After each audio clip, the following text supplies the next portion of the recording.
Selamat sore, Pak Yusuf. Iya, kita Ya, selamat opening dulu ya. oke, selamat sore. Assalamualaikum warahmatullahi wabarakatuh. Selamat sore, teman-teman sekalian. Para pemirsa live Instagram The Indonesian Institute dalam program The Initiative. Nah, pada kali ini The Initiative akan mengangkat tema mengenai refleksi kebebasan ekonomi di masa tahun politik ini. Saat ini kita sudah kedatangan pemateri atau narasumber dari CORE Indonesia, Center for Economic Reform, ya, Pak. Nah, kita sekarang ini juga sudah bersama dengan Pak Yusuf Randi Manilet, salah satu peneliti dari CORE Indonesia. Halo, selamat sore Pak Randi, Pak Yusuf atau Pak Randi. Selamat sore, Mbak Nuri. Iya. Oke, selamat sore kembali. Dan kemudian nanti kita akan bincang-bincang Pak selama 60 menit ke depan, tepatnya sampai jam 16 waktu Indonesia Barat, untuk membahas mengenai refleksi kebebasan ekonomi Indonesia di tengah tahun politik 2023, jelang pemilu 2024 nanti. Oke, sebelum saya menjelaskan atau memberikan sebuah kayak apa ya, selayang pandang apa sih refleksi kebebasan ekonomi dan juga nanti kebijakan fiskal di tahun politik yang akan dijelaskan oleh Bapak Yusuf.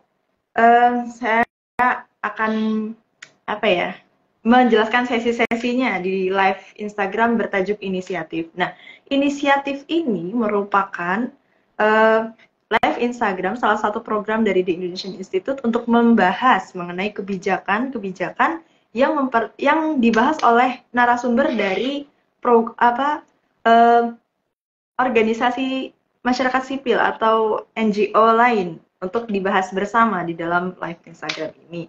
Dan oke, mungkin kita perkenalan dulu ya, Pak Yusuf. Silahkan Bapak untuk mengenalkan diri. Jadi core ini apa dan kemudian um, apa saja di dalamnya programnya seperti itu. Silakan Pak.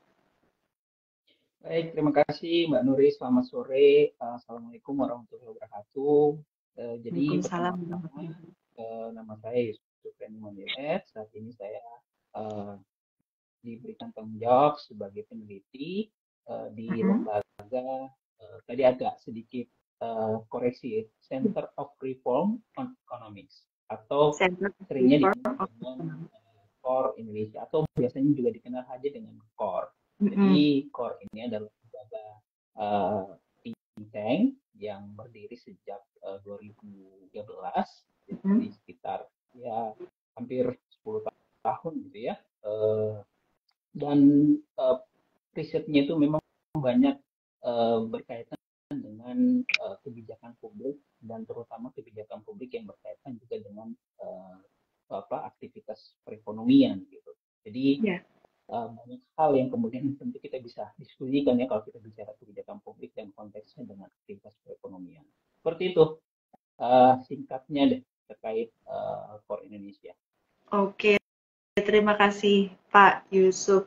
Jadi secara garis besar itu core membahas mengenai ekonomi makro begitu ya Pak ya? Iya betul. Jadi kebijakan publik yang ada kaitannya dengan makroekonomi, dan terkadang juga kami melihatnya dari perspektif sektoral gitu ya. Artinya dari sektor tertentu bagaimana kemudian sebuah kebijakan itu akan mempengaruhi makroekonomi secara umum dan juga mempengaruhi kondisi sektor tertentu secara lebih khusus. Betul. Nah, oh iya kita lanjut ya Bapak. Nah, sebelumnya kami dari The Indonesian Institute setiap tahun itu merilis tulisan yang bertajuk Indonesian Report. Nah, pada tahun ini peneliti ekonomi, dalam hal ini Nuri Resiseni, saya sendiri itu mengangkat tema mengenai refleksi kebebasan ekonomi Indonesia tahun 2023 dalam bingkai tahun politik. Nah, saya ingin share sebentar nih Pak, boleh ya, untuk memberitahukan kepada teman-teman kita yang menyimak pada sore hari ini bahwa saya mengangkat tema ini itu berdasarkan indeks dari Fraser Institute. Nah, Fraser Institute kan punya 5 indikator, Pak. Yang pertama itu indikatornya akses terhadap uang, kemudian size of government atau ukuran pemerintah. Dalam hal ini seberapa besar sih cakupan pemerintah atau peran pemerintah untuk memajukan perekonomian. Terus yang ketiga ada perdagangan internasional. Yang keempat itu ada perlindungan hak milik.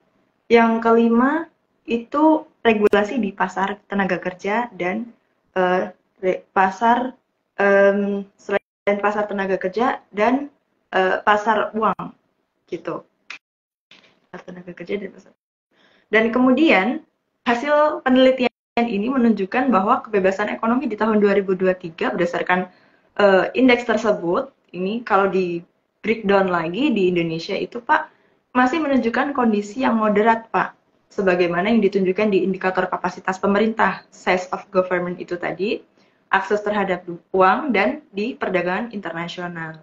Namun, di indikator perlindungan hukum ini masih perlu ditingkatkan karena adanya penurunan indeks perlindungan hak properti di tahun 2023, Pak. Nah, selain 5 indikator itu, saya dalam hal ini kami di Indonesian Institute juga mengangkat aspek lain, yaitu aspek neraca perdagangan. Dalam hal ini, neraca perdagangan kan akan berpengaruh terhadap kebebasan ekonomi Indonesia. Nah, di aspek neraca perdagangan ini juga menunjukkan hal yang positif gitu. Namun memiliki banyak tantangan, terutama di tantangan pada perekonomian global.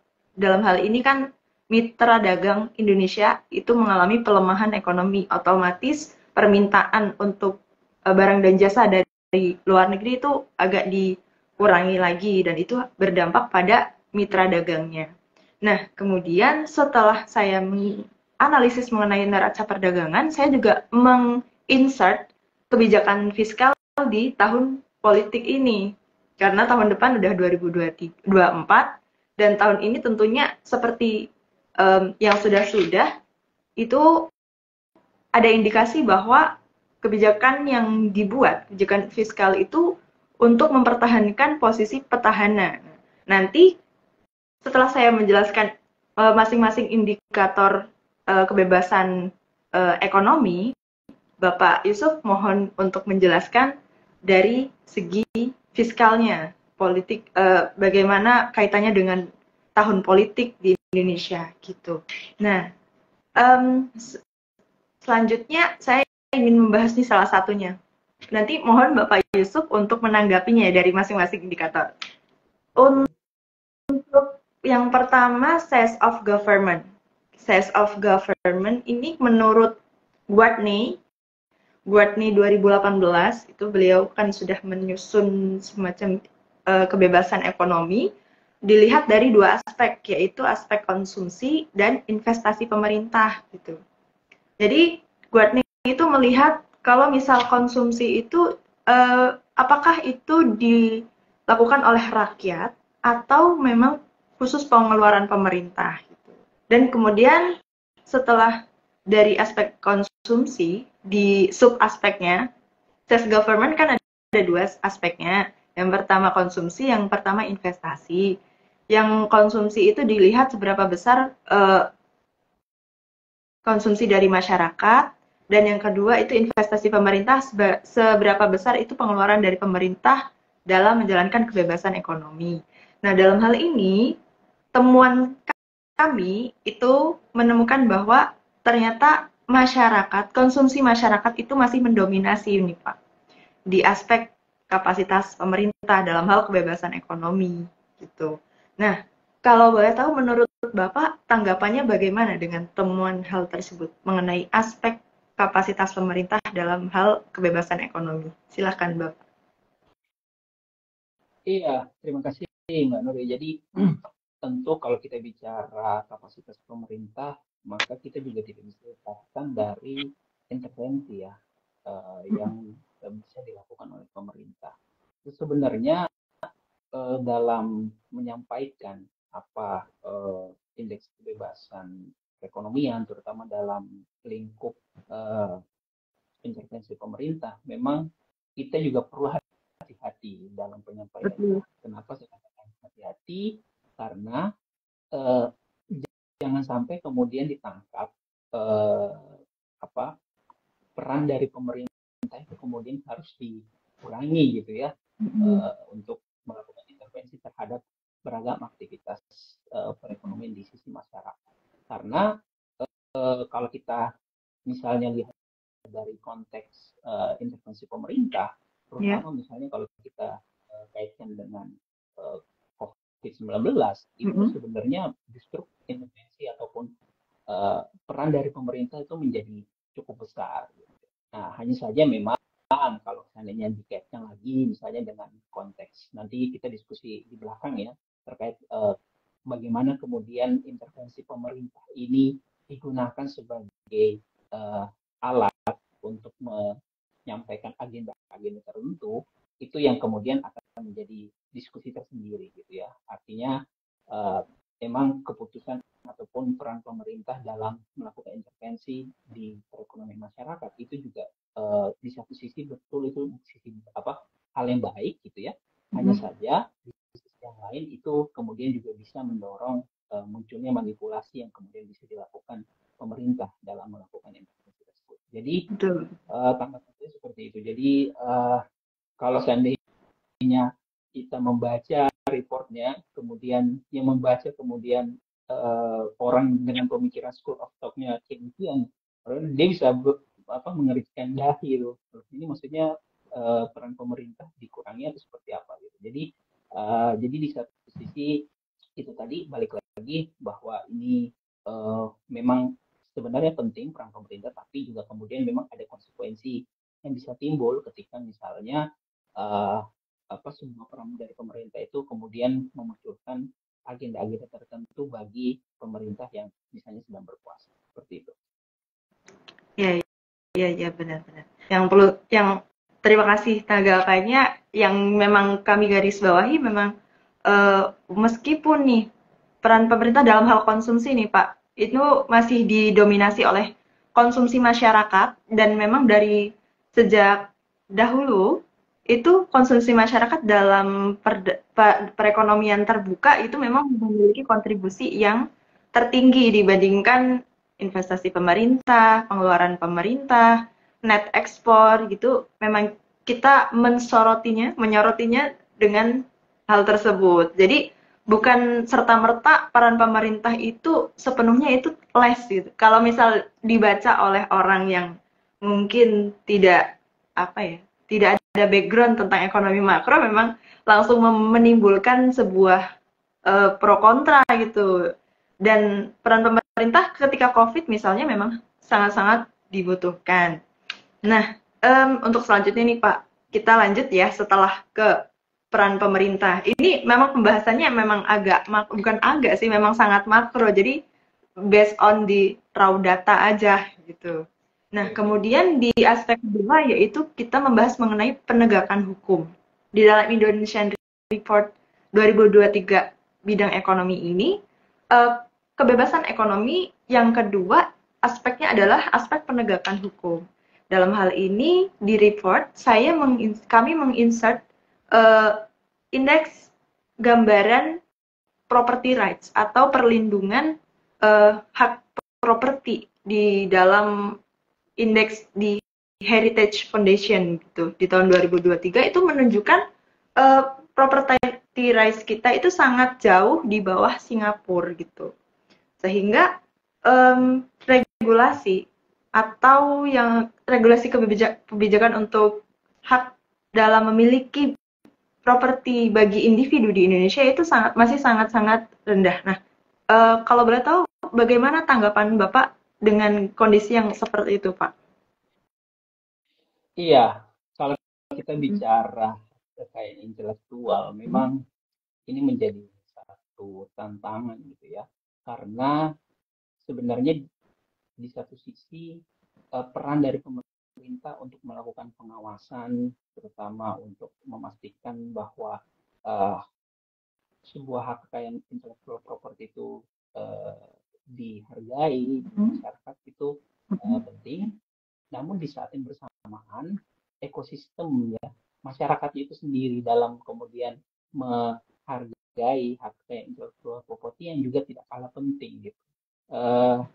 Sebenarnya kalau kita kaitkan dengan kondisi saat ini banyak contoh-contoh yang kita bisa lihat terkait di mana ya masyarakat itu sudah mulai sedikit aware gitu terkait dengan hak kekayaan intelektual properti ya.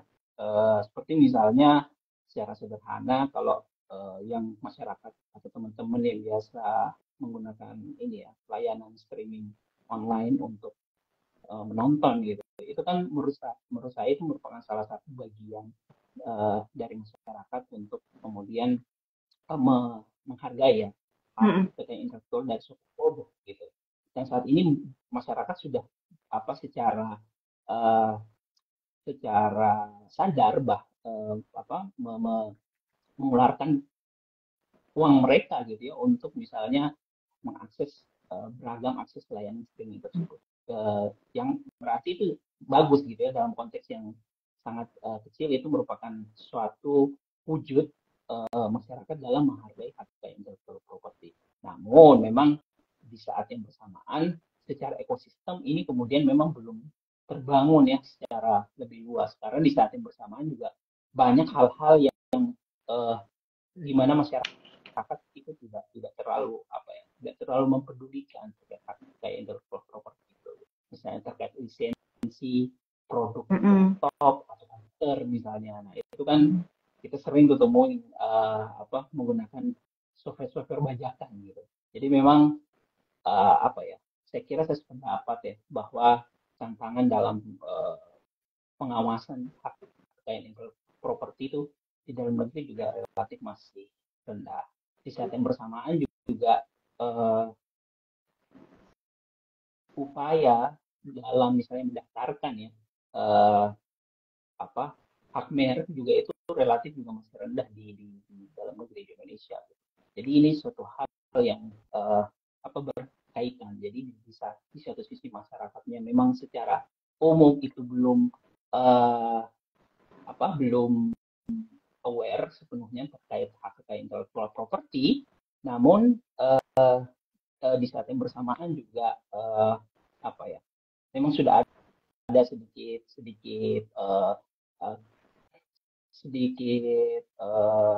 awareness dari beberapa kelompok sub masyarakat terkait hak kekayaan intelektual properti itu. Dan tadi kesadaran masyarakat misalnya dalam mendaftarkan ya hak merek ciptanya itu juga relatif masih rendah. Jadi membangun ekosistem yang menghargai dan juga mengikuti sistem terkait pencatatan haki itu yang saya kira masih akan menjadi tantangan dalam beberapa tahun ke depan.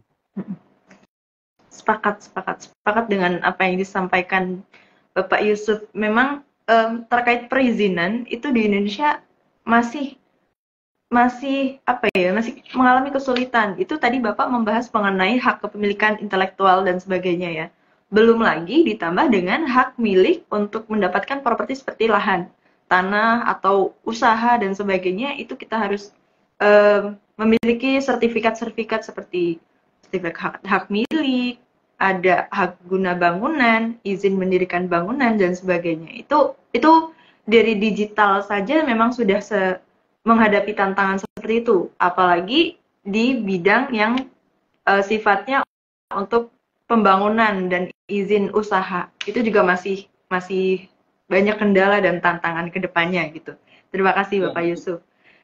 Meskipun juga tadi disinggung masalah tanah ya, sertifikat tanah itu kita juga harus fair kan dalam beberapa tahun terakhir ini memang pemerintah juga sangat concern ya terhadap hal itu. Nah, saya kira itu suatu permulaan lah ya untuk mendukung tadi ekosistem terkait bagaimana masyarakat aware terhadap kekayaan intelektual properti tersebut.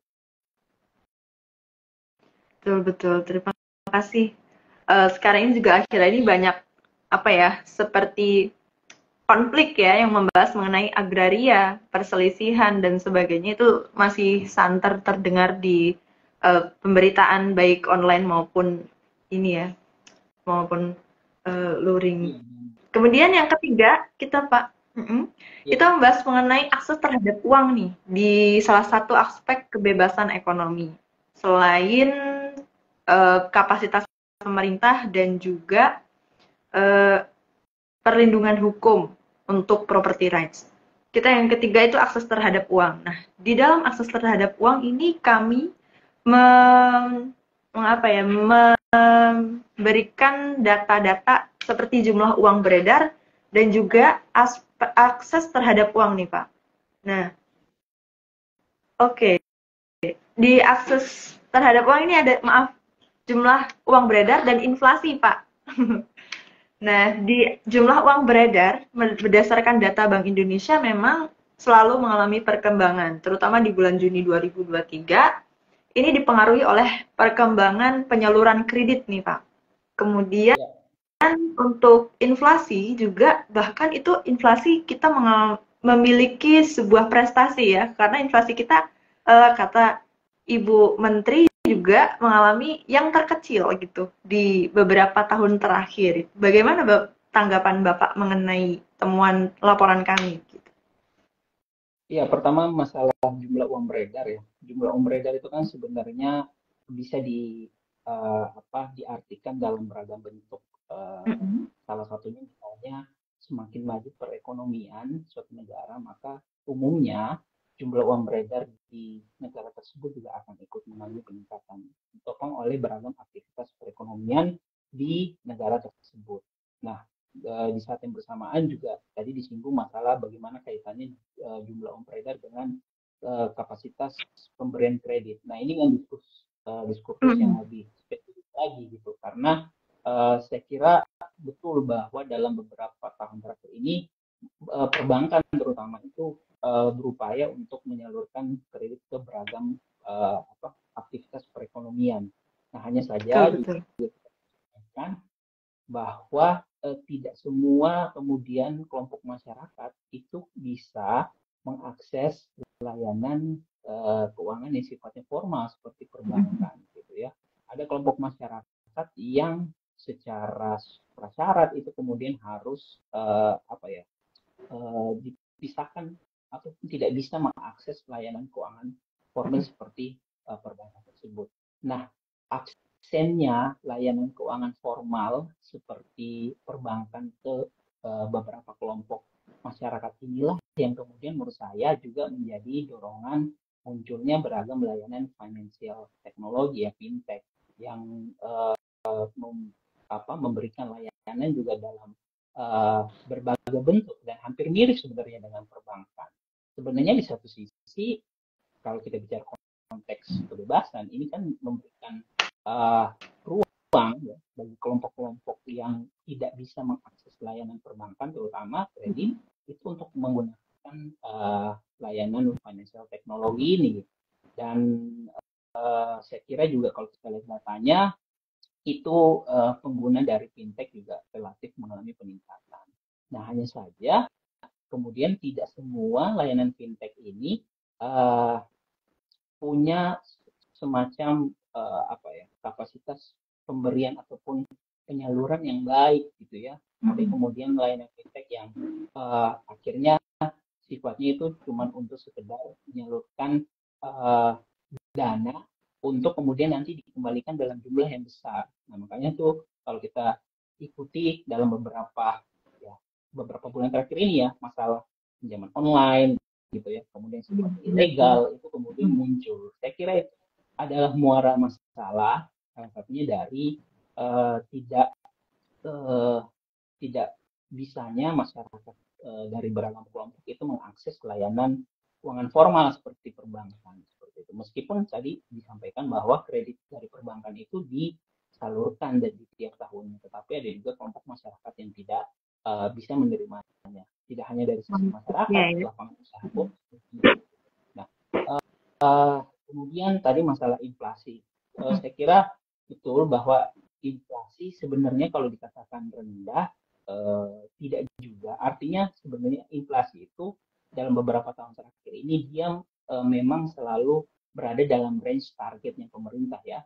Jadi saya kira kalau kita bilang ini satu hal yang kemudian perlu diapresiasi gitu untuk apa terkait pengelolaan inflasi, karena tadi disinggung juga ada tim di level pusat maupun daerah yang harus memastikan bahwa inflasi itu bisa berada pada level yang aman atau yang sesuai dengan targetnya pemerintah gitu. Tetapi juga untuk melihat inflasi pun perlu hati-hati, artinya jangan sampai kemudian inflasi yang rendah ini juga bisa mencerminkan misalnya lebih rendahnya daya beli masyarakat gitu ya. Makanya indikator inflasi itu juga kita perlu sandingkan gitu dengan data-data lain yang sifatnya untuk melengkapi ya, seperti misalnya data penjualan real di masyarakat, kemudian apa kepercayaan konsumen, kemudian masalah apa data ya optimisme konsumen, itu kemudian beberapa data yang bisa disandingkan untuk melihat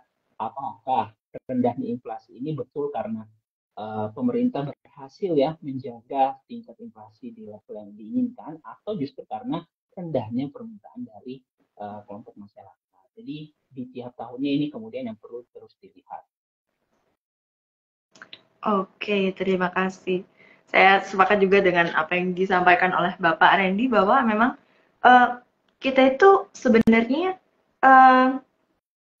infrastruktur keuangan kita sudah cukup canggih ya, cuman memang sangat banyak masyarakat yang belum bisa mengakses uang. Dalam hal ini banyak yang belum tercatat di bank, misal unbanking people tuh kita masih banyak. Nah, untuk inflasi juga memang kita patut apresiasi, namun harus ada juga semacam dicari apa sih yang menyebabkan inflasi ini bisa di masih dalam target pemerintah gitu, memang harus dicari sehingga untuk kedepannya dapat tetap terkendali. Itu nanti ujung-ujungnya goalsnya kan untuk mengendalikan hal tersebut biar nggak terjadi hyperinflation gitu kan. Oke, itu tadi aspek akses terhadap uang, di mana masih banyak juga tantangan, namun masih dalam gerbong target pemerintah. Nah, untuk yang keempat nih Pak, di dalam kebebasan ekonomi, kami mengangkat mengenai aspek regulasi pasar kredit dan pasar tenaga kerja. Ini masih agak nyambung dengan sebelumnya, yaitu di bidang inflasi nih sama jumlah uang beredar.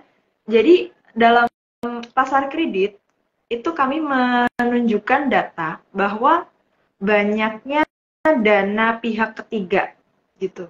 Ada pertumbuhan dana pihak ketiga yang disinyalir ada pengaruh dari kenaikan suku bunga Singapura dan menyebabkan aliran dana keluar serta produk investasi yang kurang menggiurkan. Itu di pasar kredit. Nah, di pasar tenaga kerja kita juga menyoroti bahwa masih tingginya tingkat pengangguran terbuka. Ini membahas mengenai pengangguran. Nah, kalau berdasarkan riset kami, itu di pasar tenaga kredit memang masih banyak yang belum banyak mengakses kredit. Nah, di pasar tenaga kerja masih tingginya tingkat pengangguran. Menurut Bapak, apakah hal tersebut memang adanya seperti itu kondisi di Indonesia, atau bagaimana terkait dengan adanya aliran dana keluar sehingga produk investasi Indonesia itu kurang menggiurkan? Silakan. Maaf, suaranya kurang kata teman-teman. Halo, testing. Ya. Apakah sudah lebih jelas? Sedikit, ya. Ya, ini kayaknya memang agak sinyalnya nggak jelekin. Oke. Tadi terkait dengan dana pihak ketiga yang didapatkan oleh perbankan. Saya kira di satu sisi ini memang menjadi baik gitu ya, terutama kalau ya dana pihak ketiga yang didapatkan perbankan itu bisa disalurkan kembali ke masyarakat dengan uh, suku bunga yang relatif uh, terjangkau gitu ya Ya. untuk masyarakat gitu. Nah, Mm. hanya saja uh, harus diakui bahwa suku bunga di Indonesia itu merupakan salah satu suku bunga yang tertinggi jika dibandingkan atau dikomparasikan dengan negara-negara lain. Nah, ini kan kemudian menjadi pekerjaan rumah, padahal kita tahu bahwa penyaluran kredit, penyaluran uang itu kan kalau ibarat uh, ekonomi itu seperti tubuh gitu ya, tubuh manusia. Uang itu ibarat darah gitu ya, yang kemudian bisa memastikan bahwa tubuh manusia itu bisa bekerja secara optimal gitu. Jadi bagaimana kemudian uang atau likuiditas di sini bisa masuk ke beragam sektor real di masyarakat itu menjadi isu lain gitu ya. Artinya DPK memang mengalami peningkatan, tetapi apakah kemudian ini bisa tersalurkan secara proper, secara baik? Karena di diskusi sebelumnya bahwa masih ada beberapa kelompok golongan yang memang belum bisa mendapatkan akses layanan tersebut gitu. Nah, dan juga kalau kita perhatikan misalnya ya, suku bunga perbankan, terutama suku bunga kredit ya, itu kan kerap kali dia mengacu kepada suku bunga acuan yang dilakukan oleh Bank Indonesia dalam hal ini.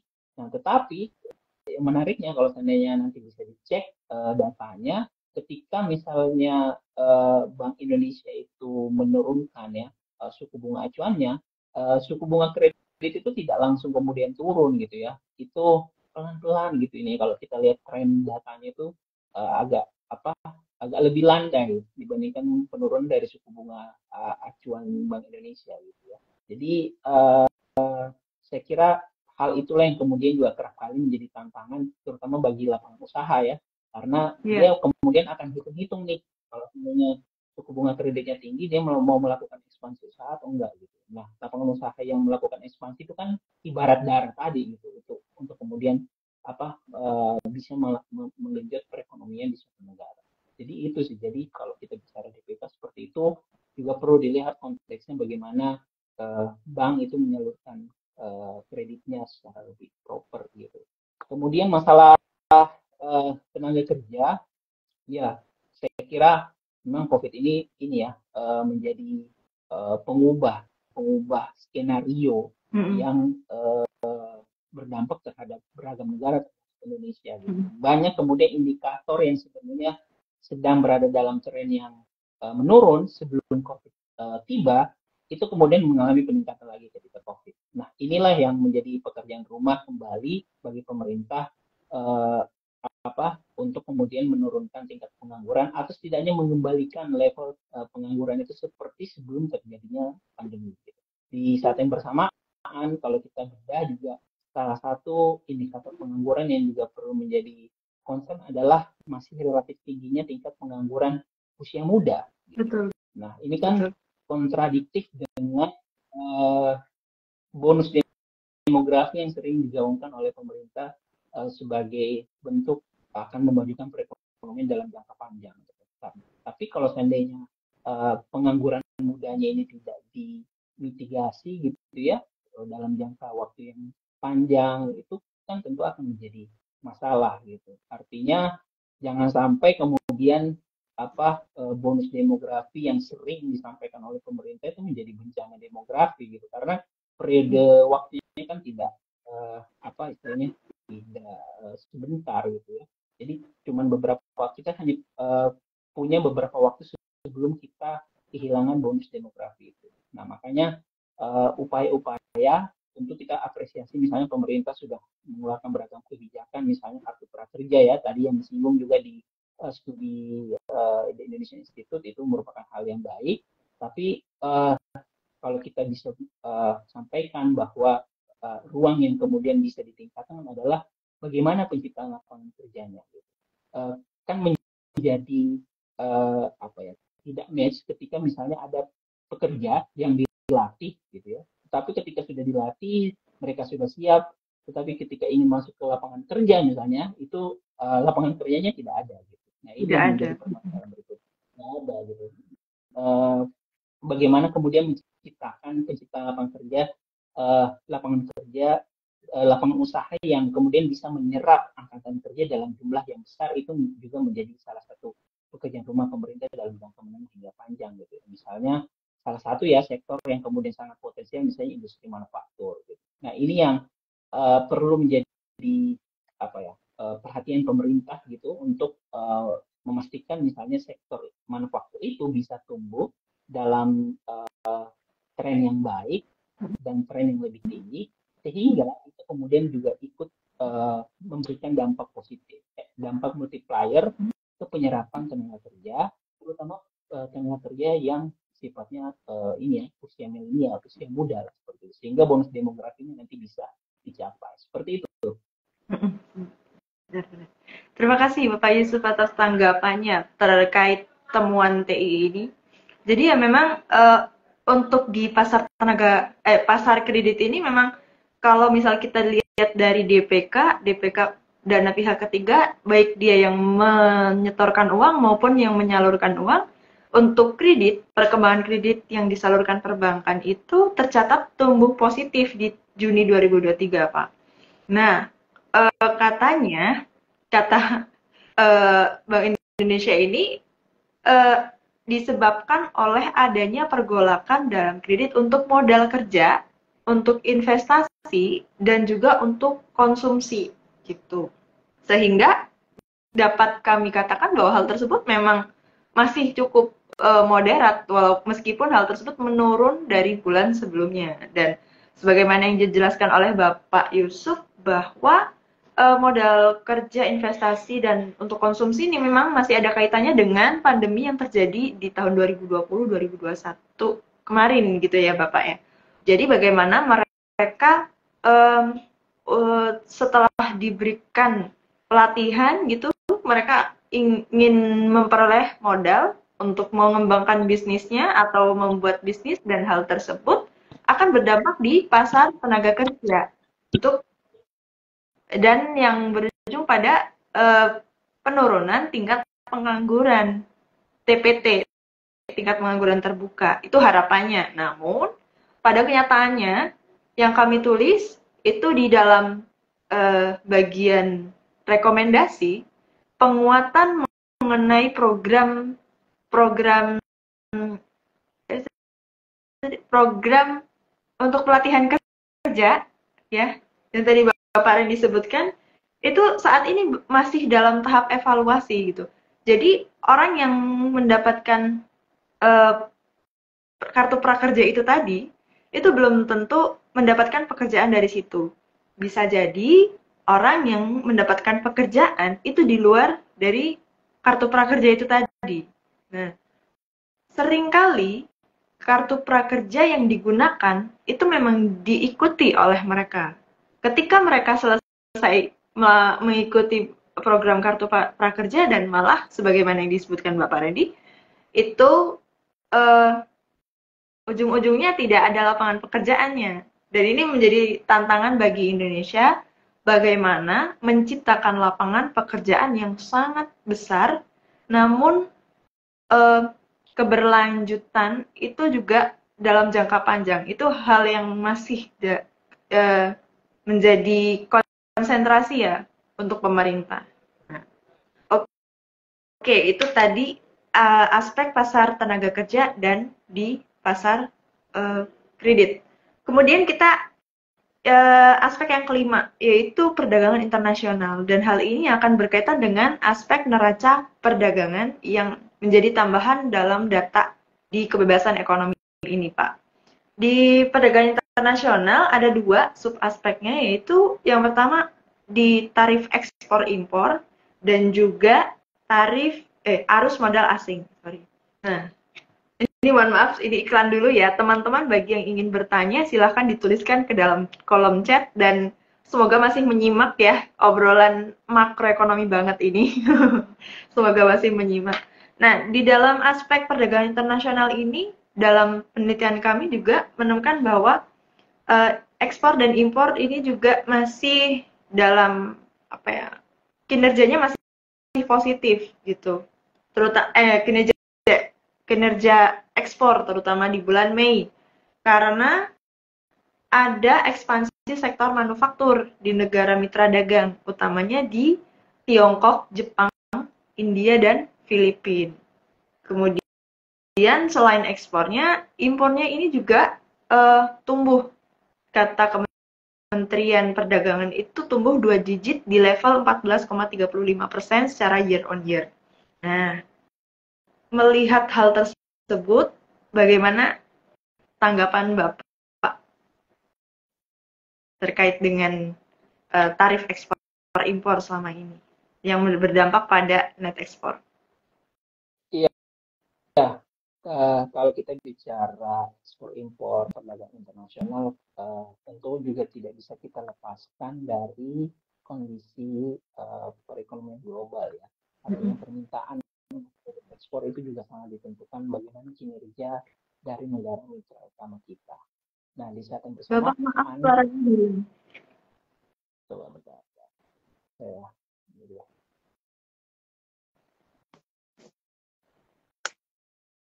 Halo, Oh, udah terdengar? Ya. sangat terdengar. Oke, ya. Kalau kita bicara ekspor itu kan dia memang tidak terlepas dari kinerja mitra dagang utama Indonesia gitu ya. Dan kalau kita bicara perdagangan internasional juga tidak terlepas dari kondisi perekonomian global. Nah, kalau kita bicara konteks neraca perdagangan, terutama dalam 2 tahun terakhir ini memang kinerjanya sangat positif. Kita melihat surplus perdagangan itu terjadi bahkan kalau saya tidak keliru 24 bulan, hampir 2 tahun gitu ya, surplus perdagangan itu terjadi. Berturut-turut ya. Berturut-turut, betul. Nah, itu kan tentu sebuah capaian yang kemudian perlu diapresiasi.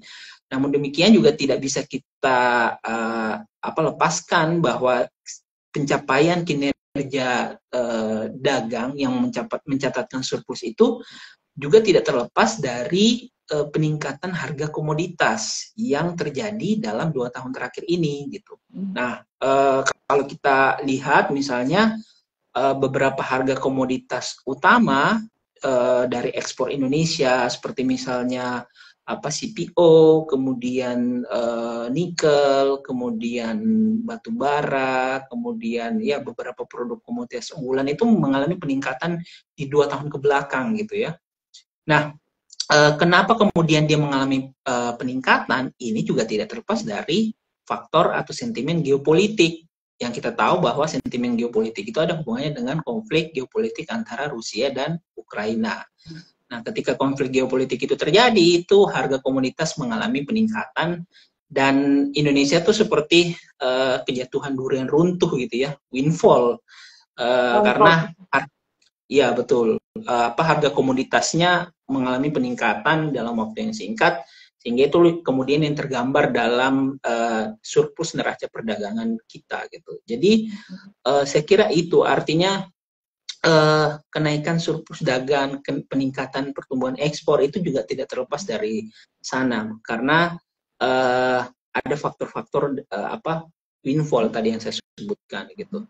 Nah, yang juga kita boleh sampaikan terkait dengan kinerja neraca dagang adalah kita belum dalam beberapa tahun, terutama dalam 2 tahun terakhir ini, masalah diversifikasi pangsa pasar ekspor itu belum dilakukan secara lebih optimal.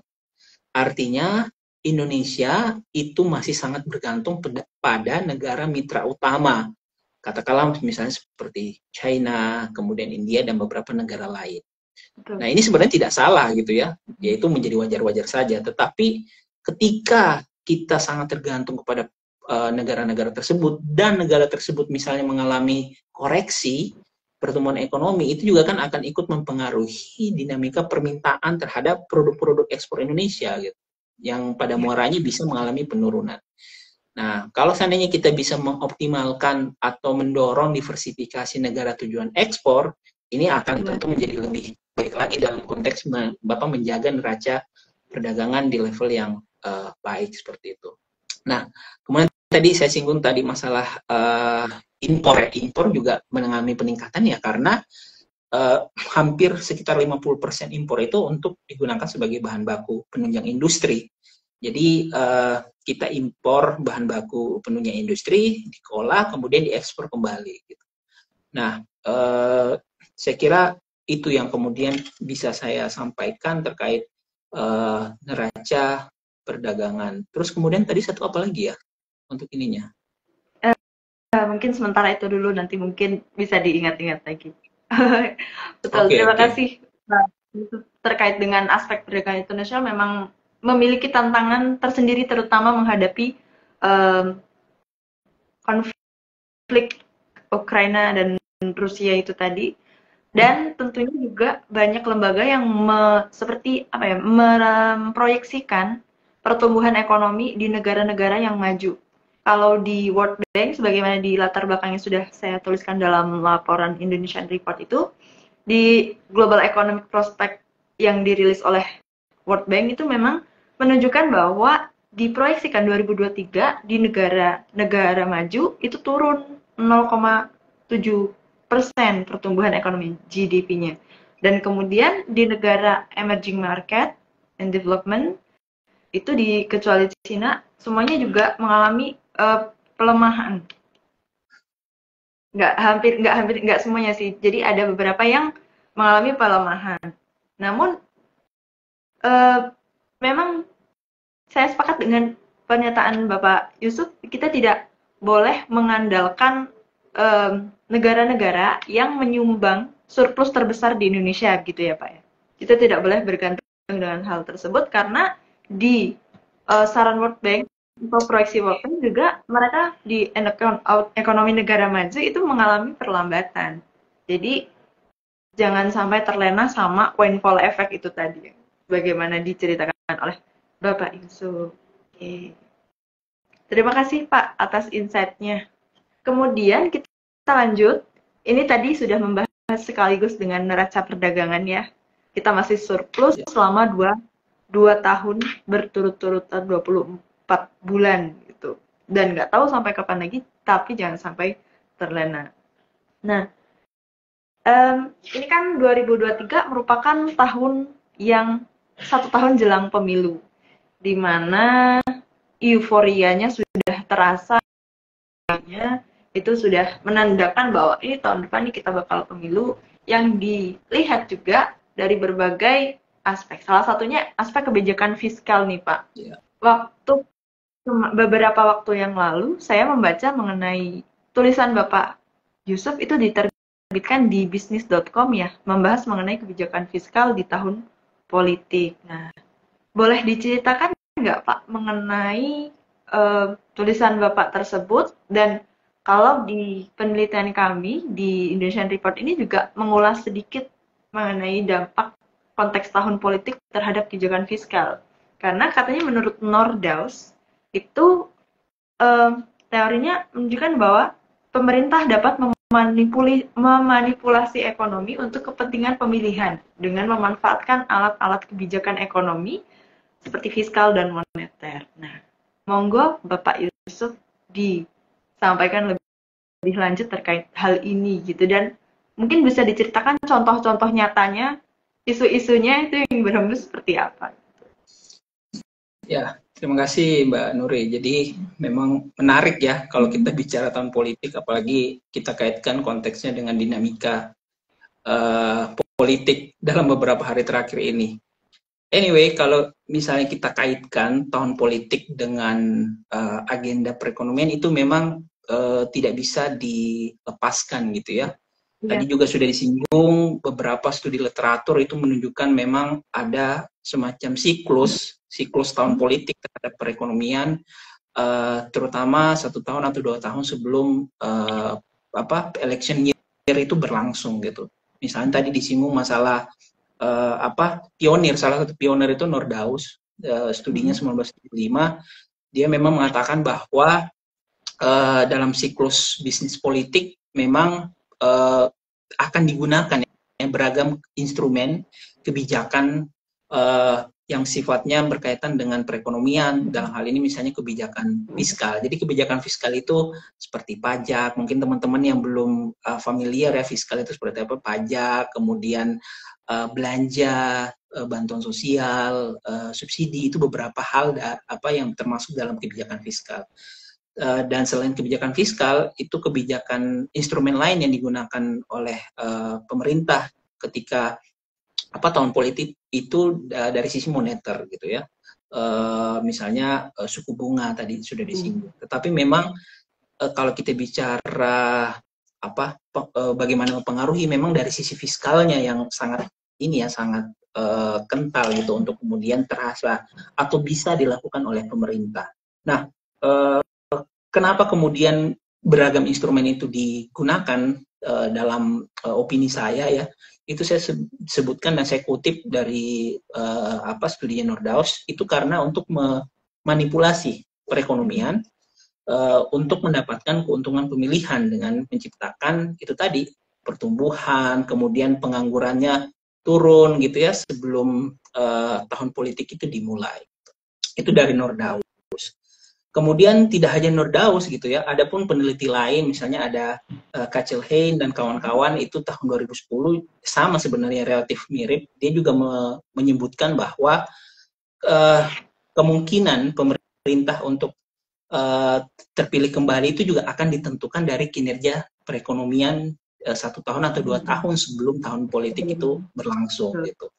Jadi karena ada kepentingan di sana, kemudian petahana atau pemerintah yang berkuasa itu bisa menggunakan kekuasaan dan instrumen yang tersedia untuk mempengaruhi lingkungan perekonomian, terutama sebelum pemilihan, agar kemungkinan untuk terpilih kembali itu lebih besar, seperti itu. Nah, di luar itu ada juga sisi yang melihat bahwa di tahun politik itu pemerintah meningkatkan anggaran belanja, misalnya tadi katakan subsidi, bantuan sosial itu ya, itu untuk memastikan bahwa masyarakat itu puas terhadap kinerja pemerintahan saat itu, dan tujuannya tidak hanya untuk kemudian tadi memanipulasi agar bisa terpilih lagi, tetapi juga di studi lain disebutkan hal ini dilakukan untuk memastikan keterlibatan masyarakat di tahun politiknya itu akan mengalami peningkatan. Jadi jika misalnya di tahun ini pemerintah meningkatkan belanja bantuan sosial, dan juga di tahun depan ya subsidi, itu harapannya itu untuk memastikan keterlibatan masyarakat dalam tahun politik itu lebih besar gitu ya. Jadi partisipasi masyarakat itu menjadi lebih besar. Nah di Indonesia ini kemudian menarik ya, karena terutama kalau kita bicara konteks tahun politik tahun depan, karena kan petahana udah nggak bisa nyalonin lagi untuk pemilihan presiden gitu ya. Nah, tetapi beberapa instrumen yang tadi saya sebutkan itu terpenuhi gitu ya. Artinya kebijakan fiskalnya terutama itu sangat terasa ada unsur tadi yang saya sebutkan tanda kutip manipulasinya, seperti misalnya untuk manipulasi ekonomi, seperti misalnya conditional cash transfer dalam bentuk bansos dan juga subsidi. Nah, saya kira hal itu juga tidak terlepas, selain tadi masalah untuk mendorong masyarakat di tahun politik itu bisa berpartisipasi dalam jumlah yang lebih besar, saya kira ini juga tidak terlepas dari agenda pemerintah ya untuk di tahun depan menyelesaikan beberapa agenda yang belum terselesaikan gitu ya di tahun depan oleh pemerintahan saat ini.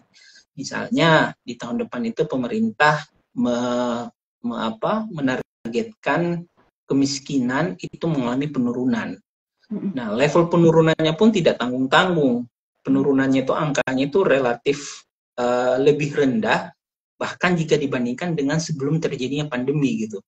Nah, ini kan menarik gitu ya untuk melihat. Kemudian kemiskinan ekstrimnya juga ditargetkan 0% di 2024. Di saat yang bersamaan ada agenda tadi masalah pengurangan pengangguran.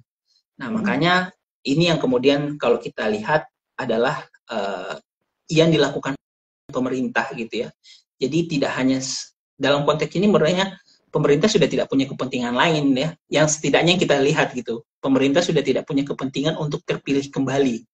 Tetapi pemerintah punya kepentingan tadi untuk memastikan keterlibatan masyarakat dalam tahun politik itu antusias besar, dan itu tadi menyelesaikan beberapa agenda gitu. Makanya kondisi atau postur kebijakan fiskalnya sebenarnya mirip-mirip dengan kondisi ketika misalnya petahana ingin terpilih kembali gitu, yang tadi kita diskusikan di awal gitu. Nah, jadi seperti itu. Makanya agenda yang ingin disampaikan pemerintah itu beberapa tadi penurunan kemiskinan, pengurangan pengangguran, bahkan levelnya itu bahkan lebih rendah gitu ya dibandingkan sebelum terjadi pandemi, sehingga akhirnya mendorong mereka untuk melakukan penyesuaian dalam kebijakan fiskal mereka.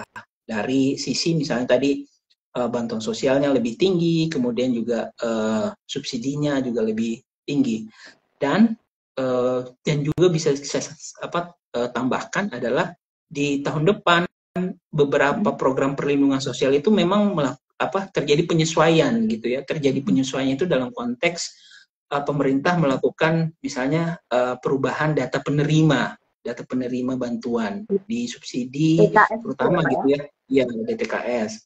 Nah, dugaan saya, ini tentu saya belum melihat data empirisnya, tapi dugaan saya ketika misalnya terjadi penyesuaian perubahan data penerima, ini yang kemudian juga akan ikut mendorong atau meningkatkan anggarannya gitu ya.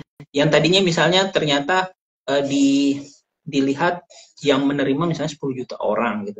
Ternyata setelah dilakukan penyesuaian gitu, kemudian diubah bentukan cara penyaluran subsidinya, itu jadi lebih besar penerimanya, sehingga ini berdampak terhadap peningkatan anggaran yang lebih besar. Jadi seperti itu. Jadi dinamikanya seperti itu. Meskipun tadi saya review sedikit, tidak ada kepentingan lagi ya petahana untuk terpilih kembali, setidaknya yang terlihat oleh kita gitu ya agendanya. Tetapi mereka masih punya kepentingan, terutama itu tadi untuk memastikan masyarakat berpartisipasi dalam tahun politik dan juga menyelesaikan agenda-agenda yang belum terselesaikan di tahun-tahun sebelumnya. Yes, betul sekali. Pada penelitian di Indonesia Institute ini juga memberikan kontekstual nih di Indonesia itu waktu RAPBN kemarin yang dirilis di pertengahan Agustus juga mengalokasikan anggaran perlindungan sosial sebesar 546,9 triliun. Dan hal tersebut mengalami peningkatan sebesar 14,89% dari anggaran tahun 2023 yang hanya sekitar 476 triliun. Jadi hal tersebut juga mengindikasikan ya adanya tanda-tanda yang disebutkan oleh Nordhaus dan riset sebelumnya itu. Sehingga mungkin kalau dikaitkan dengan kebebasan ekonomi nih Pak ya, kalau yang dituliskan oleh kami, dinamika politik itu memberikan dampak terhadap kebebasan ekonomi seperti keinginan untuk negara lain berinvestasi ke Indonesia. Apakah Bapak sepakat dengan statement saya barusan atau tanggapan Bapak bagaimana tuh terhadap kebebasan ekonomi? Saya kira kan tadi dalam beberapa indikator ya kebebasan perekonomian tidak hanya investasi, tadi juga disinggung masalah inflasi, terus kemudian menjaga daya beli gitu ya. Itu kan memang tidak bisa kita lepaskan dalam konteks kebijakan fiskal di tahun politik gitu ya. Yang tadi juga sudah kita diskusikan bahwa pemerintah menggelontorkan dana sebesar yang tadi Mbak sebutkan itu sangat besar, terjadi pertumbuhan. Nah, itu untuk memastikan bahwa daya beli masyarakat di tahun depan itu bisa terjaga di level inflasi yang ditargetkan oleh pemerintah. Jadi seperti itu. Jadi saya kira itu, tapi juga sebenarnya dalam konteks jangka panjang bisa saja belanja di tahun politik itu juga untuk mengirim sinyal kepada investor tadi yang sudah disinggung bahwa keberlanjutan di proses transisi antara pemerintah lama ke pemerintah baru itu akan terjadi secara lebih smooth gitu ya, sehingga investor kemudian tidak perlu khawatir kalau misalnya mereka ingin berinvestasi di tahun depan, karena setidaknya dari sisi belanja pemerintahnya itu besar, sehingga kemudian mereka dari belanja pemerintahnya ini bisa mendorong perekonomian sesuai target. Nah, ketika perekonomiannya itu terdorong sesuai target, maka kan investor senang gitu ya, karena ada kepentingan di sana. Mereka misalnya ingin berinvestasi di pasar keuangan. Nah, indikator pertumbuhan ekonomi, kemudian inflasi itu kan menjadi indikator penting. Nah, makanya ya kaitannya itu di sana. Bagaimana kemudian kebijakan fiskal itu bisa ikut mempengaruhi indeks kebebasan yang sudah disebutkan tadi. Siap. Terima kasih atas tambahannya nih, Pak Yusuf. Tidak terasa kita sudah di jam 4 penghujung acara ini. Iya, betul. Sampai lupa untuk membacakan pertanyaan dari kolom komentar, tapi tidak apa-apa, kita ada tambahan 10 menit karena tadi kita openingnya di 15.10. Ini saya izin membacakan pertanyaan ya Pak. Ini kebetulan dari sisi Intania. Mau bertanya, apa perbedaan dari laporan kebebasan yang dibuat oleh TII dengan yang dibuat oleh heritage.com? Saya izin menjawab ya Pak, karena ini terkait dengan riset The Indonesian Institute. Jadi teman-teman, riset The Indonesian Institute ini kebebasan ekonominya memang tidak berbeda dari heritage.com, namun kami rearrange, membuat suatu data yang lebih bisa diaplikasikan untuk bacaan teman-teman sekalian dari heritage.com, bukan heritage.com, The Heritage Foundation. Jadi di Heritage Foundation kan membuat dari versi seluruh dunia gitu, sehingga kita menunjukkan atau memaparkan kembali yang khusus di Indonesia, kondisi di Indonesia. Dan acuannya sebenarnya bukan di heritage.com, tapi juga Fraser Institute yang menerbitkan indeks kebebasan juga. Dan kita refleksikan kembali nih, apakah sesuai dengan apa yang dijelaskan oleh Heritage maupun Fraser Institute atau tidak. Selain itu, kita juga menambahkan aspek lain. Dalam hal ini, di tahun 2003, kami menambahkan neraca perdagangan sebagai salah satu aspeknya yang berimplikasi juga di aspek perdagangan internasional. Selain itu, di tahun 2022 lalu, kita juga menambahkan mengenai aspek UMKM yang menjadi kaitan dengan kebebasan ekonomi. Jadi iklim usahanya yang 2022 tahun lalu gitu. Kalau tahun ini ditambah dengan kebijakan fiskal. Dan karena hal tersebut, makanya kita undang Bapak Yusuf Rendy untuk mengisi dan menanggapi terkait temuan dari laporan yang dibuat oleh TII. Seperti itu teman-teman. Terima kasih Bapak Yusuf yang bersedia meluangkan waktunya untuk hadir di program The Indonesian Institute yang bernama The Initiative. Bapak, semoga kita bisa... Terima kasih sudah diundang. Iya, mohon maaf apabila ada kesalahan, kekeliruan dalam penyebutan nama maupun penyebutan lembaga. Saya mohon maaf, kami mohon maaf. Dan kemudian bagi teman-teman yang masih menonton, sampai jumpa lagi di program The Indonesian Institute lainnya. Selain inisiatif, kita juga ada Policy Talks, kita juga ada The Indonesian Forum, dan kita juga ada wacana yang dirilis setiap minggunya. Kita ada update Indonesia yang dirilis setiap bulannya di website kita. Dan jangan lupa follow selalu Instagram, Facebook, Twitter, dan kunjungi website kami. Begitu. Pak Yusuf, salam sehat selalu. Kami titip salam kepada teman-teman KOR Indonesia. Semoga silaturahmi untuk pertama kali kita ini akan ada kelanjutan gitu. Entah itu riset bersama, entah itu untuk mengisi salah satu program kami lagi gitu. Dan kami juga akan senang hati menjalin komunikasi selalu dengan Core Indonesia. Tuh. Ya. Terima kasih sekali Ya, lagi. terima kasih Mbak Nuri dan teman-teman. Semoga bisa berlanjut ke kolaborasi yang lain. Amin, amin. Oke, teman-teman sekalian, saya izin undur diri. Saya Nuri Sicayani, peneliti bidang ekonomi The Indonesian Institute. Sampai jumpa di The Indonesian Tips selanjutnya. Wassalamualaikum warahmatullahi wabarakatuh. Terima kasih Pak Yusuf. Ya, terima kasih.